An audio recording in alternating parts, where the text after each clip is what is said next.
আমাদের সবাই এখানে একসাথে হওয়া, আমাদের অতি প্রিয় তামিম ইকবাল ভাই আজকে সকালবেলায় অসুস্থ হয়েছিলেন। 9টা সাড়ে 9টার দিকে উনি বিকেএসপিতে একটু অসুস্থ হয়ে পড়েন। ওই অবস্থায় ওনাকে এখানে নিয়ে আসা হয়। যখন এখানে নিয়ে আসা হয় ওনার চিকিৎসা শুরু হয়।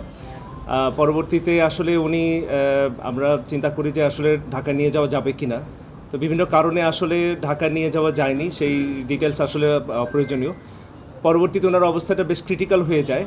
এই ক্রিটিক্যাল কন্ডিশনেই আমাদের কাছে আবার আসেন এবং ওনার ওই ক্রিটিক্যাল কন্ডিশন থেকে যতগুলো চিকিৎসা প্রয়োজন সব কিছু করা হয়েছে এবং আল্লাহর রহমতে যে কন্ডিশনটা আসলে অনুকূলে আছে এবং ওনাকে আমরা বলি যে ওনার একটা হার্ট অ্যাটাক হয়েছে।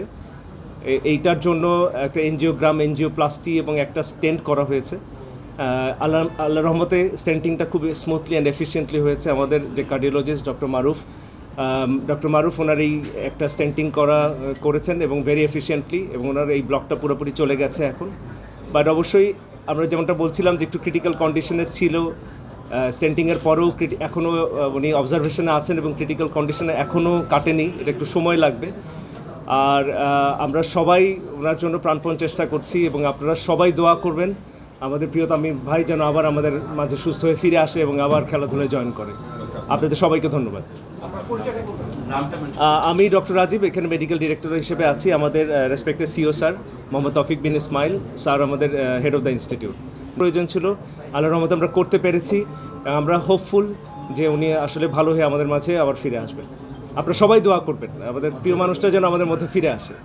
Thank you. ডক্টরও এটা দেখেছে যে আমরা সঠিক সিদ্ধান্ত নেওয়া হয়েছে, এই জিনিসটাই সবচেয়ে ইম্পর্টেন্ট ছিল যে সঠিক সিদ্ধান্তগুলো প্রতিটা স্টেপে নেওয়া হয়েছে। আমি আরেকটু কথা না বললেই নয়, ওনাদের ডাক্তাররা এখানে উপস্থিত আছেন। আমি আন্তরিকভাবে ধন্যবাদ জানাই যে ওনারা সঠিক সময় সঠিক ডিসিশনটা নিয়েছেন। ঢাকায় নিয়ে যাওয়াটা ব্যাপার না, কিন্তু ওই সময়টা যদি আমরা অ্যাটেন্ড করতে না পারতাম কি হতো আসলে বলা বড় মুশকিল। ধন্যবাদ। জি ধন্যবাদ, আপনারা সবাই দোয়া করবেন।